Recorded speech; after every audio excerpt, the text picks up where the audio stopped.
Alright then, I'm back to redo another video that I did once, sucked, and then deleted. Now this one though, I deleted a long time ago.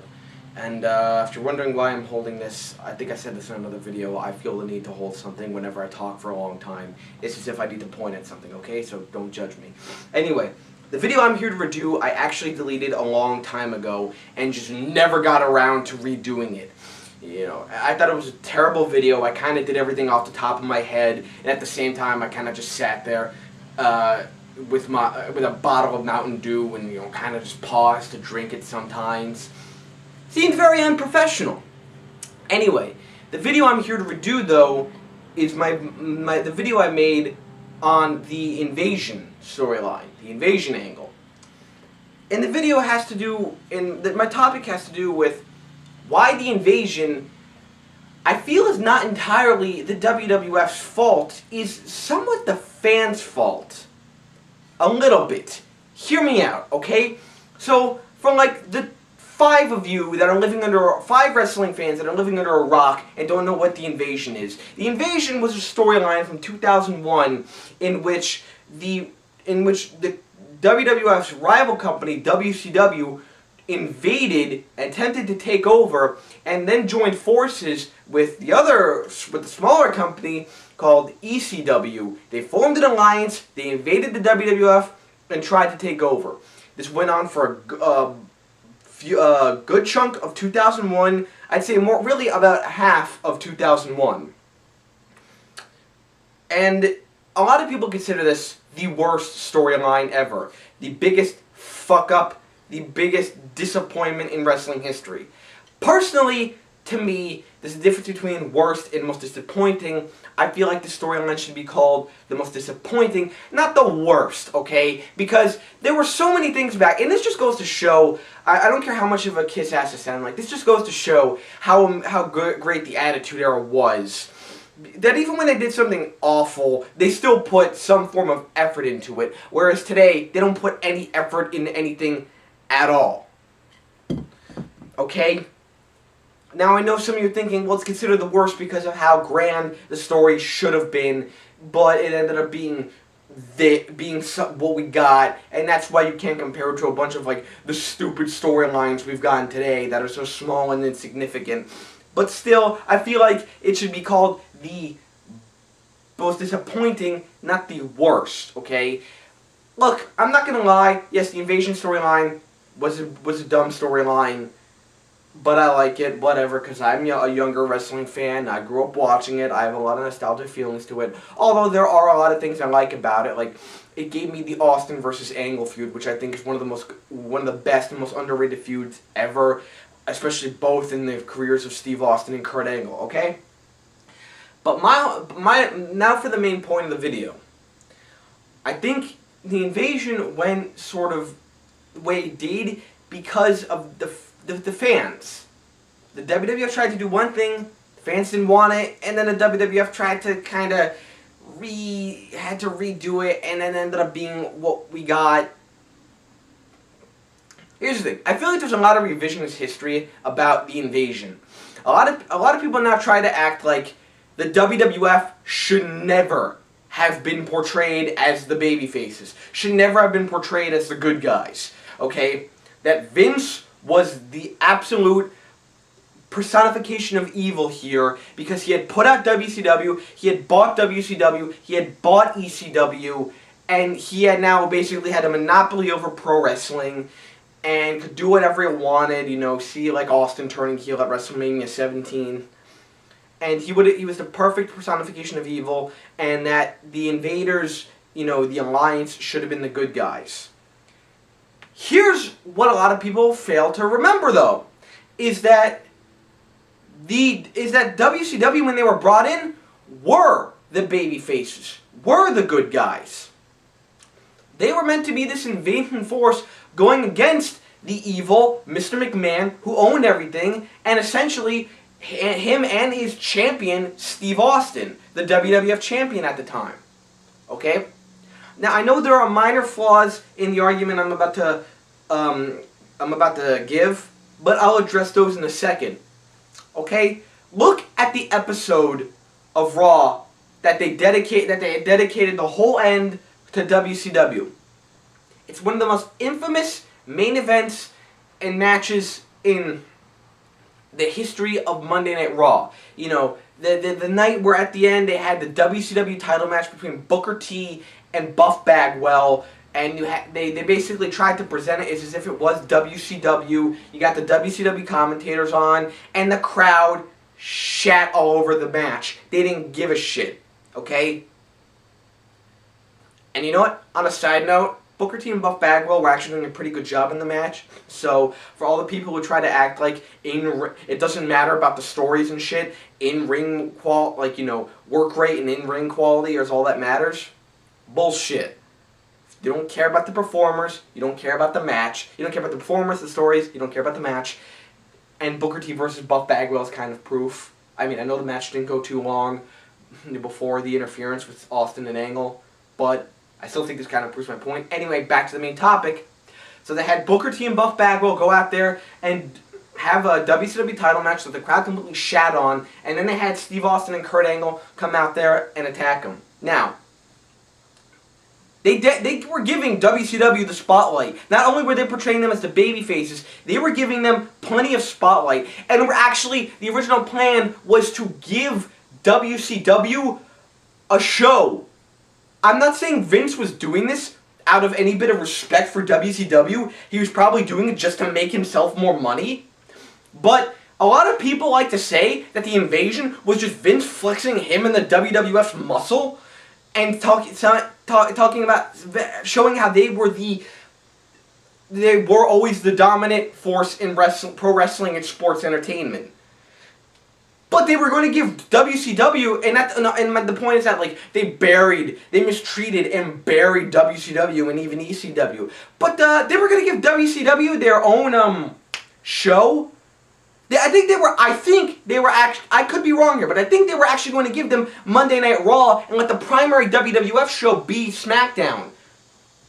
Because, you know, everyone was going to tune in to Raw, and, you know, if it was WCW, you were automatically going to get eyeballs on the new WCW show, and people were always going to go out of their way to find the WWF show, so might as well give them SmackDown.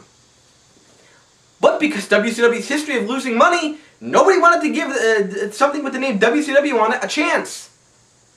And again, going back to the Booker T Buff Bagwell match, the crowd didn't give a shit, they shat on it, and yes, Angle and Austin's interference was a bit unnecessary, but the WWF was trying to portray Austin and Angle as the heels, the bad guys, make you feel bad for like Booker T. But the crowd didn't want to. And if you know what? Why should they have been? This was not a pro WCW crowd. This was a pro WWF. It was a WWF crowd. Why would the WWF fans, who had been conditioned to like WWF, and unless they watch both shows, they've been conditioned to look at WCW as the competition, the enemy. Why would they all of a sudden now want to cheer WCW wrestlers that are invading? Why? Why would you want what would make you think that WWF fans would want to cheer WCW wrestlers over WWF wrestlers? And there are some people who are going to be like, oh, the WWF did this on purpose. I forget where the match took place, but they knew it was going to be a totally pro WWF crowd, and they send Booker T and Buff Bagwell out there on purpose to get shit on. Really? Why the fuck would they do that then? Why the fuck would they go through all the trouble then of trying to make WCW the babyfaces in the storyline then? Why wouldn't they have just portrayed Austin and Angle as the faces then and Booker T as the heel? So then that doesn't work. They turn WCW heel. They try to put momentum behind them by putting ECW with them. And again, the crowd did not want to cheer. The pro WWF crowd was not going to cheer for the other guys over their guys. Now again, the WWF still dropped the ball on many things. As the invasion went on, there were times they did make the WWF look too strong and the alliance look too weak for no reason. There were certain points where it didn't seem like the alliance was that much of a threat. The fact that after The Rock beat Booker T for the WCW title at SummerSlam, the Alliance never got the WCW title back at all. I get that. There was and as the time went on, they focused way more on WWF defectors like Austin, Test, Christian, Regal, and guys like Booker T and especially DDP fell along the wayside, and even legit ECW guys like Tommy Dreamer and even Rhino eventually and Raven kind of fell to the wayside. They didn't matter as much, so it really didn't feel like WCW or ECW. I don't deny that, but my whole point is that a lot of fans hate the fact that the WWF had to portray the Alliance as bad guys and act as if it should have been the other way around. When they tried to do that and the fans shat on it, so the WWF had to last minute change plans and do the invasion as they did. I could be wrong on this too, but I also heard that the plan was not to start the invasion as soon as they did. They were going to keep having, occasionally as time went on, some WCW wrestlers make run-ins, but, you know, that was it. That was going to be the extent of it. It wasn't going to be a full-on invasion until sometime later. But then Triple H goes down with the quad injury the night after Judgment Day, and then Chris Benoit goes down with the neck injury at King of the Ring. So they were just like, all right, we got no choice now. Again, I could be wrong, but I'm pretty sure this is what happened. They were just like, all right, we got nothing. The night after King of the Ring, start the invasion, have Mike Awesome attack Rhino and steal the hardcore title. So this whole thing that the WWF purposefully, from the beginning, tried to bury WCW and ECW and flex the WWF's muscle and show their dominance. I don't fully buy that. I get it. They still dropped the ball on the invasion, and it's not an excuse for some of the things they would go on to do later in the invasion. But I don't fully buy into this whole Vince and the WWF were trying to, from the beginning, show the WWF's dominance and bury WCW and ECW.